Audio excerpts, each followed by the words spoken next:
back to my shed. So today it's raining. It's the first day of the rain, Tuesday, here in London. And yeah, but got exciting things to show you. Yesterday, I took the delivery of my greenhouse. I am tired today. We took delivery of the greenhouse and constructed the greenhouse yesterday because it was going to be the last nice day we were going to have in a long time. So yeah, it was a bit of a struggle. Building greenhouses is hard. It's a lot of mental power you've got to pull together to really follow the instructions and do it properly. Yeah, it was hard going, but it's done. It's built now. It's up. It's ready to go. It's there's a few little bits I've got to do in there. I got some staging as well that I've got to build, and I've got some paving to put down in there. But apart from that, it's good to go, and I'm really excited now. It's yeah, it's really going to help on the allotment. Just extend the season. I want to grow all my tomatoes in there, and so yeah, let's go and have a look.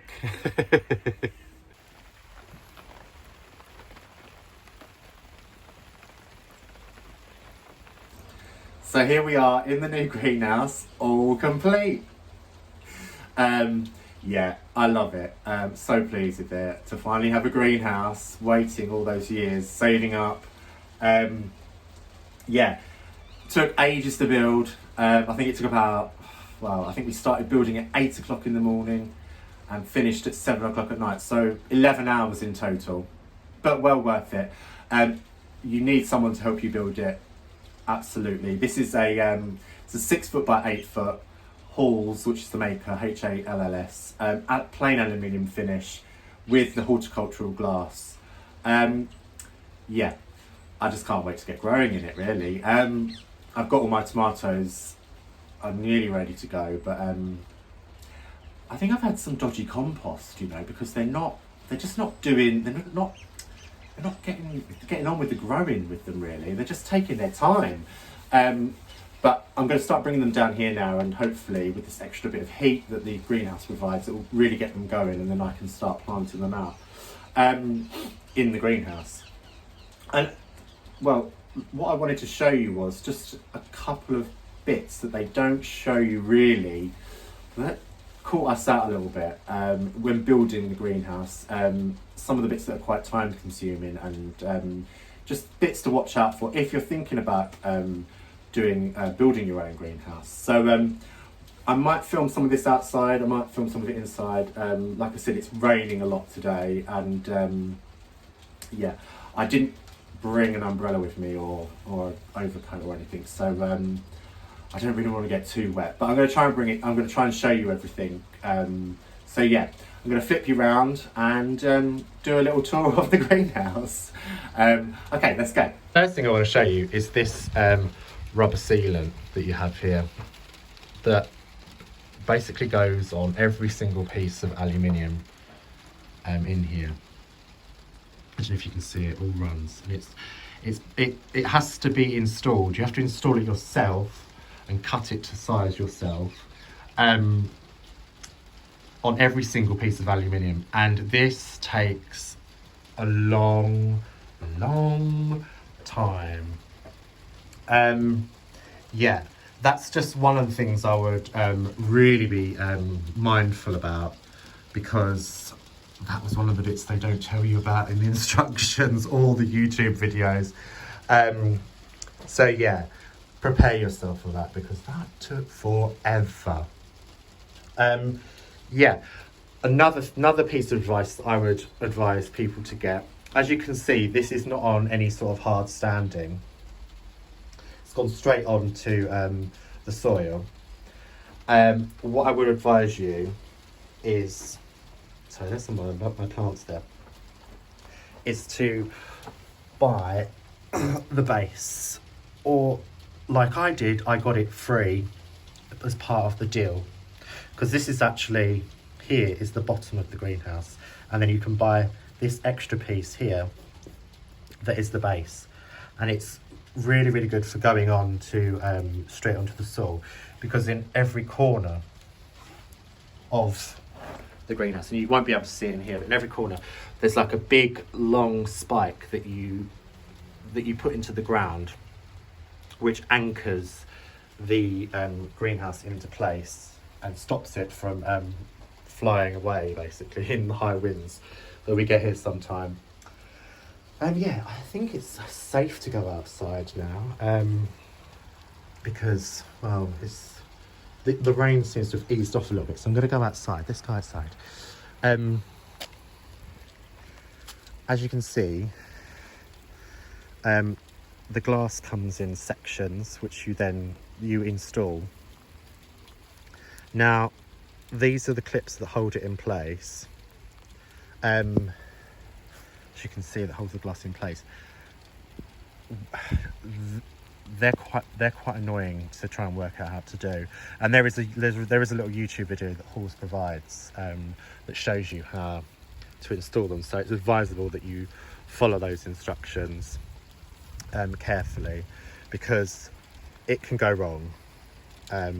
So yeah, just be advisable. And another thing to do, if you do get the aluminium, the horticultural glass, sorry, don't forget to, they come with these little kind of braces, kind of little things that hold the next pane of glass in place. You need these are really important, because they hold the next pane of glass in place. Yeah, what I'm going to do is I'm going to get a water butt, because it comes with a built-in kind of guttering system. So I'm going to get a little slimline water butt that I'm probably going to put up at the back there somewhere. Oh, it's windy. So yeah, I've got a little window up there. If you can see, I'll go around the other side. Oh, nearly slipped then on the path. A little window that's a little bit open there. So yeah, there's just a couple of things. The door is quite annoying to install. It's sort of working now. My advice is to, once you've installed it, is to put in some silicone in along this track, like sprayable silicone. It just helps it run much smoother and easier. Let's close it up. So yeah, I'm gonna go back inside in the greenhouse, because I'm getting extremely wet. So yeah, that's just a little bit of advice. What I've got as well, I'm going to put over, I've got a little short video that I'm going to play to you of us constructing the sides, because you do need 2 people. But yeah, yeah, I'll let you watch the little video of that as well. So let's go.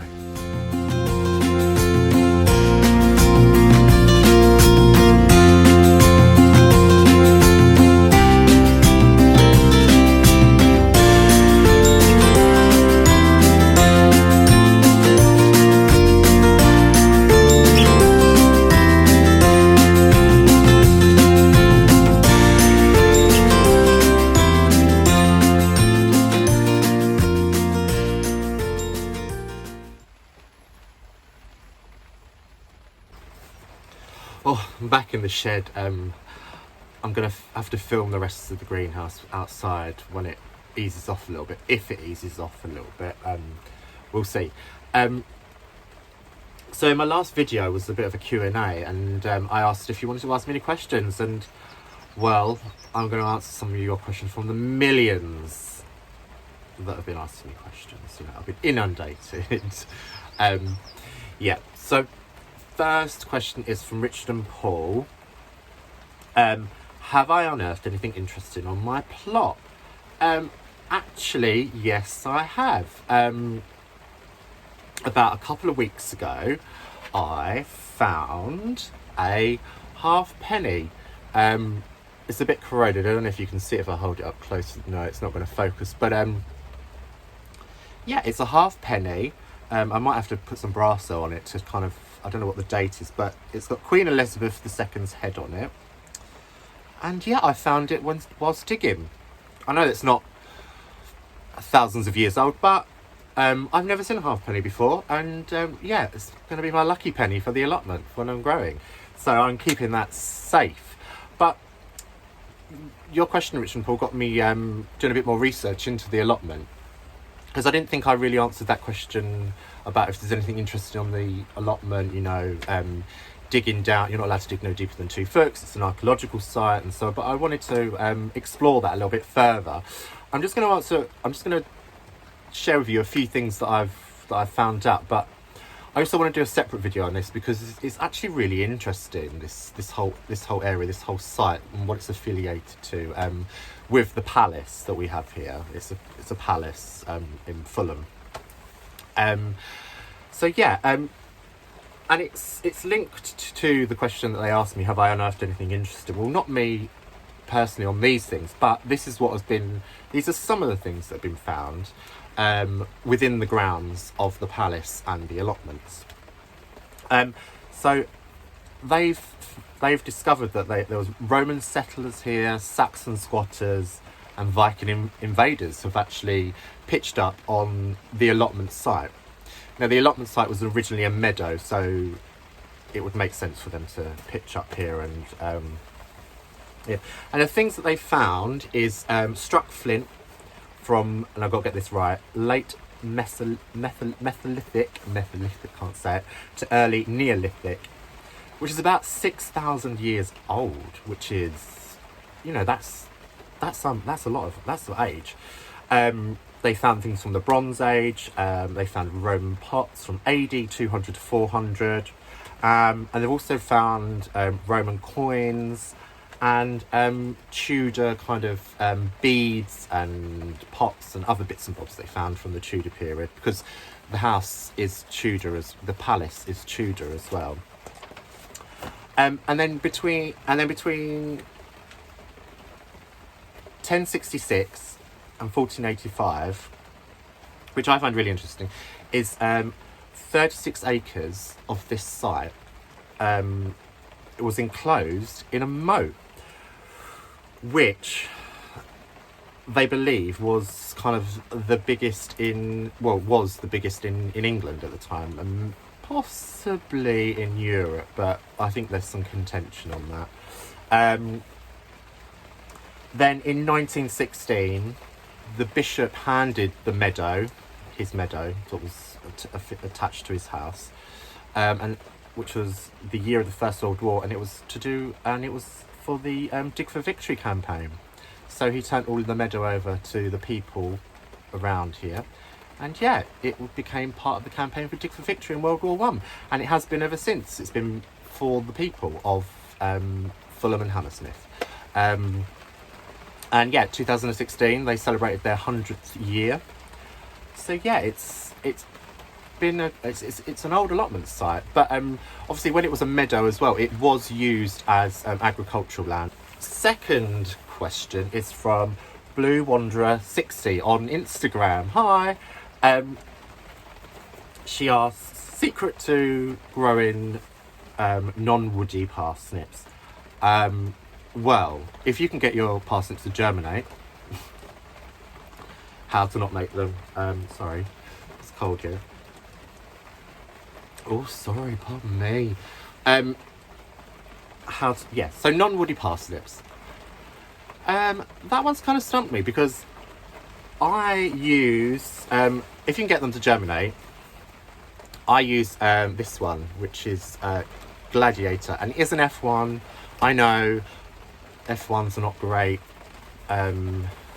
but it's the one thing I've kind of used an F1 for, because it germinates and it works, and I don't get woody parsnips. Get very big parsnips, and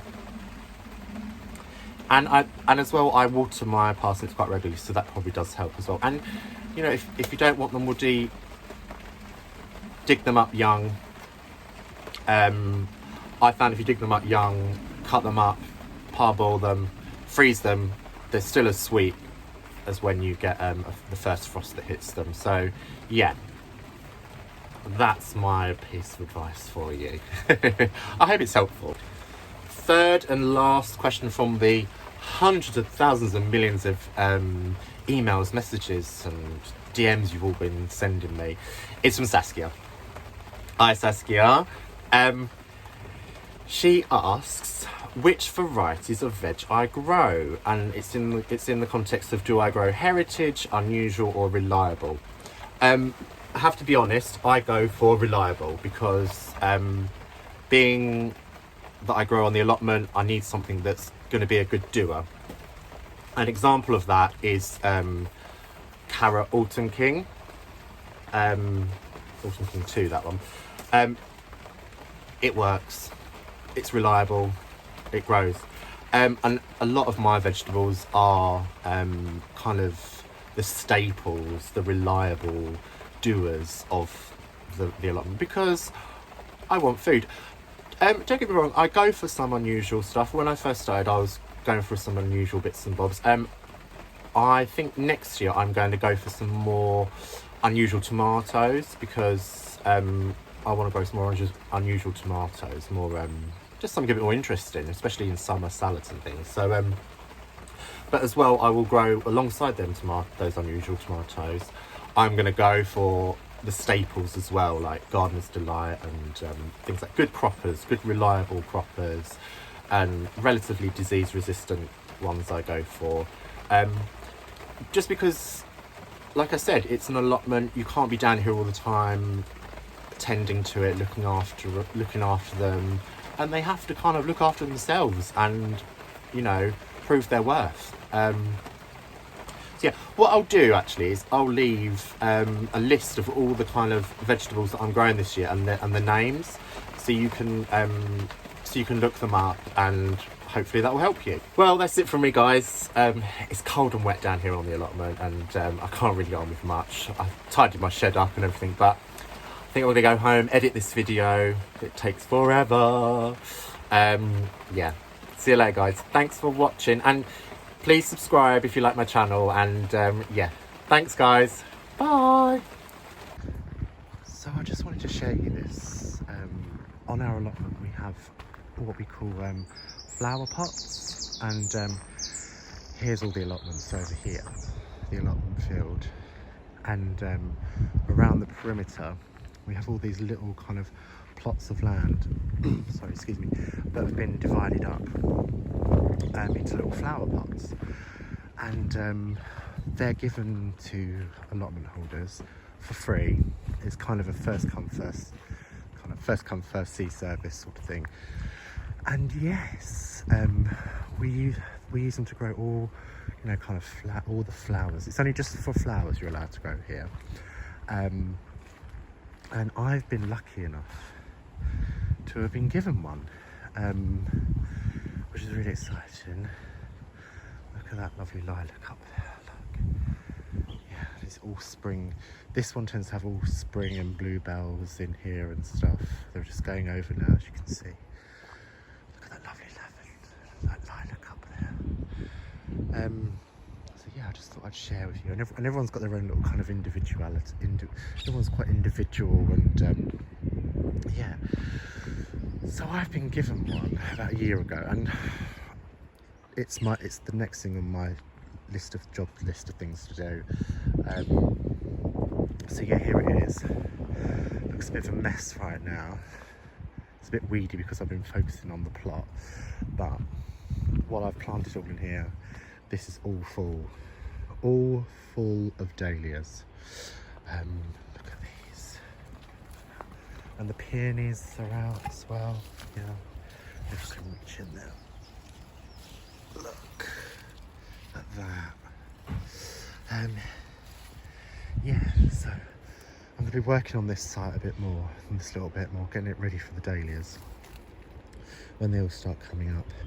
So yeah, it's just a little bit of an extra add-on for you to see before I left the allotment, and all the lovely flower pots that we have. And I think it's a great idea because it encourages all wildlife and pollinators and everyone,